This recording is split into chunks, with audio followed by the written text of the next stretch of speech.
तीनों में मेरी बाय की कॉल है। इसमें एक चीज़ आपको ध्यान रखनी है कि जो करंट मार्केट प्राइस इसमें दिख रहा है उससे नीचे जब ये गैप डाउन होगा ना तो वहाँ आपको ख़रीदारी करनी है। एकदम कॉन्ट्रा है यहाँ पे। मुझे ऐसा लगता है कि शुक्रवार को अगर आप देखिए तो बैंक निफ्टी गिर रहा था, तमाम बैंक्स में अच्छी खासी गिरावट देखने को मिल रही थी। बंधन बैंक जैसे बैंक 3-3% गिर गए थे, तो शायद कहीं ना कहीं मार्केट ने थोड़ा सा इसको एडजस्ट कर लिया है। थोड़ा और आज खुलते के समय ये प्रेशर में दिखेंगे HDFC के चक्कर में, तो ये नीचे आपको मिलेंगे।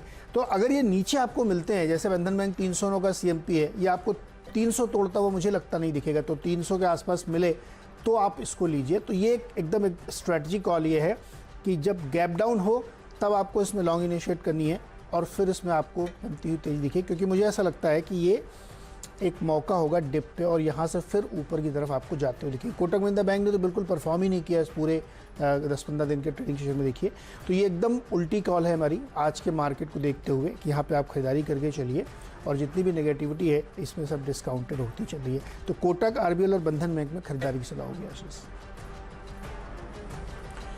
बिल्कुल ठीक। तो हाँ, मौके पे फिर चौका लगाने के मौके होंगे, यानी कि गिरावट आएगी तो फिर इनमें एंट्री पाने के अच्छे मौके हो सकते हैं। ठीक बात है, वो बिल्कुल ठीक स्ट्रैटेजी है। बिकवाली के बाद थोड़ा सा बाइंग का हुआ। ये ऑर्डर में जब शुरुआती टीम थी वीकेंड पे तो सबसे ऊपर थे ऑर्डर में, अभी थोड़ा सा नीचे सरक गए। वीकेंड पे क्या हुआ, एक तो जोमेटो के वो 9-9.25 हज़ार करोड़ के IPO को उस साइज के लिहाज से तो सॉलिड रिस्पॉन्स, 30-40 गुना वो IPO बढ़ता हुआ नजर आया। दूसरा जस्ट डायल की बड़ी डील, तो वो दिखा रहा है टेक्नोलॉजी सेटअप, वो इकोसिस्टम को कैसे बाजार ड्यूली रिवॉर्ड कर रहा है। और हमें इसीलिए मैं कह रहा था बैग एंड बैगेज जो पुराना हम कैरी करते हैं वैल्यूएशन वगैरह का, उसे शर्म करने की जरूरत पड़ेगी, मजबूरी है हमारी थोड़ा सा डिफरेंट तरह से अप्रोच करना है। खैर टेक्नोलॉजी पे फोकस है, पहले 5 स्टॉक्स थे, अभी रिड्यूस होकर 3 हो गए, लेकिन हाँ टेक्नोलॉजी पे फोकस कंटिन्यू कर रहा हूं। तो एफएल इंडिया पहला स्टॉक भाई 6300 के हाई से अच्छा खासा करेक्ट हो चुका है, 4500 के लेवल्स पे खड़ा हुआ है। और जब टेक्नोलॉजी अगर आगे और बढ़नी है, रीच बढ़नी है, लोग बुलिश हो रहे हैं, तो उस टेक्नोलॉजी पे मोबाइल मार्केटिंग प्लेटफॉर्म्स मेरे को लगता है बहुत ऑब्वियस, बहुत स्वीट स्पॉट पे कंपनी रिसेंट करेक्शन के बाद, तो खरीदारी करने का मन। इंट्रासॉफ्ट टेक्नोलॉजीज, ये वो टेक्नोलॉजी सेटअप में थे नाम अलग अलग मेरे पास, तो रिड्यूस करा, तो इसको इंट्राडे ट्रेड के लिए मैंने अभी भी रखा है। इंट्रासॉफ्ट को मैंने जब पहली बार अभी हाल फिलहाल मेंशन करा था, पिछले हफ्ते शायद, तो मेंशन करा था क्या बढ़िया टर्न अराउंड हुआ था इसके क्वार्टरली फाइनेंशियल नंबर्स पे। तब मैंने कहा था भूले बिछड़े गीत हैं जो वापस रडार पे आ रहे हैं इस बार टेक्नोलॉजी सेटअप वाले। तो interest of technologies 1-2-3 stores own करती है। ये दरअसल एक ई-कॉमर्स रिटेलर है जो यूएस मार्केट्स को सर्व करता है, उसको ओन करते हैं। और हमारे यहाँ ज्यादा जानी जाती है 123greetings.com के नाम से, आप लोग को अपने यंगर डेज में वो वेबसाइट याद होगी। तो वो ज्यादा वो ई कॉमर्स प्लेटफॉर्म, इसीलिए इंटरेस्ट ऑफ टेक्नोलॉजीज को मेंशन कर रहा हूं, इसको रडार पे रखेंगे। और यहीं पर डिपेंडेबल बता देता हूं क्योंकि एक ही कड़ी का स्टॉक है।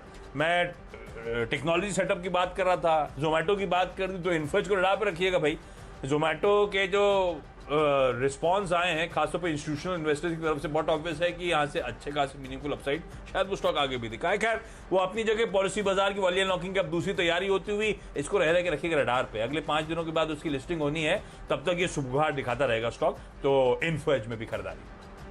चलिए, मैं खरीदारी पे मेरा फोकस लगातार रहूँगा। अगला स्टॉक है मेरा HPCL, इसमें खरीदारी करके चलिएगा। देखिए क्रूड में नरमी आई है तो इनके लिए थोड़ी सी राहत की बात होती है। हालांकि डॉलर कमज़ोर नहीं हुआ इसलिए बहुत ज़्यादा राहत की बात नहीं, लेकिन फिर भी क्रूड की नरमी से इनको फ़ायदा हुआ है। और संडे से पेट्रोल डीजल का दाम नहीं बढ़ा, इसलिए आशीष को थोड़ी राहत मिली है। और मुझे लगता है ये टाटा के साथ जो इनका एक टाई अप हुआ है इंफ्रास्ट्रक्चर लगाने के लिए चार्जिंग का, वो भी एक बड़ा पॉजिटिव, यहाँ खरीदारी कर सकते हैं। आरती इंडस्ट्रीज़ पर नजर रखिएगा। ये स्टॉक लगातार एक कंसोलिडेशन के बाद बढ़िया तेज़ी की रफ्तार की तरफ ये बढ़ता हुआ दिख रहा है।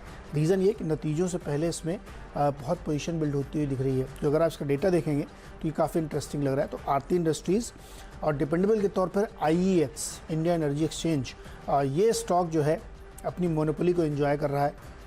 2 पावर ट्रेडिंग का काम ये करते हैं और एक ही मात्र एक्सचेंज है तो इनके पास मोनोपोली है। और अभी भी जो है टोटल जो पावर है उसका तो 5-10% से ज़्यादा इनके एक्सचेंज पर अभी ट्रेड होता नहीं है। अभी भी बहुत ज़्यादा गुंजाइश इनके एक्सपेंड करने की, तो इसीलिए इसमें आप मार्जिन देखेंगे बहुत अच्छे हैं, नतीजे बहुत अच्छे आते हैं। एक तरीके से एन्युटी बिजनेस है कि कुछ भी करना तो इनके थ्रू ही करना पड़ेगा, तो एक रेगुलर इनकी इनकम बनी हुई है। मुझे लगता है इसको रडार पर रखना चाहिए क्योंकि पिछले कुछ दिनों में आपने खबरें देखी होगी कि पावर का जो कंजम्पशन है वो ऑल टाइम हाई तक पहुंच गया है, तो उसका फ़ायदा पावर कंपनियों के साथ साथ एनर्जी एक्सचेंज को मिलता हुआ दिखेगा। तो IEX में 419 के लक्ष्य के साथ खरीदारी कर सकते हैं। इसी के साथ बहुत छोटा सा एक ब्रेक से लौट के आगे बताएंगे आपको फ्री हिट और पिंच हिटर्स।